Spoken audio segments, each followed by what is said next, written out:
রাজনৈতিক দল আত্মপ্রকাশ করতে ছাত্রদের নেতৃত্বে আমরা স্বাগত জানাই।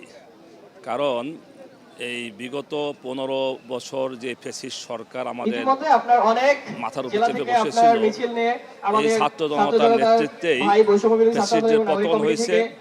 আমি আশা করব নতুন রাজনৈতিক দলের নেতৃত্বে আমরা আগামীতে একটি বৈষম্যহীন বাংলাদেশ গড়তে পারবো সকলে মিলে।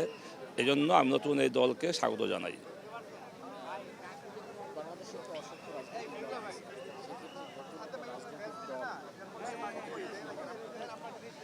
নতুনরা তো প্রথম দিকে সুবিধা ভালোই করতে পারে, এরপরে যদি তাদের পলিসি এবং কর্মসূচি যদি জনবান্ধব হয়, দেশের কল্যাণে হয়, আশা করি আগাতে পারবে।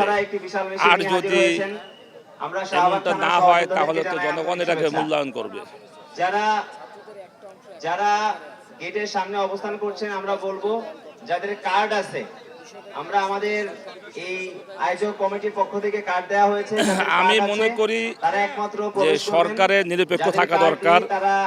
সরকারের কোনো দলকে পৃষ্ঠপোষকতা করা ঠিক হবে না, আমি এটা মনে করি।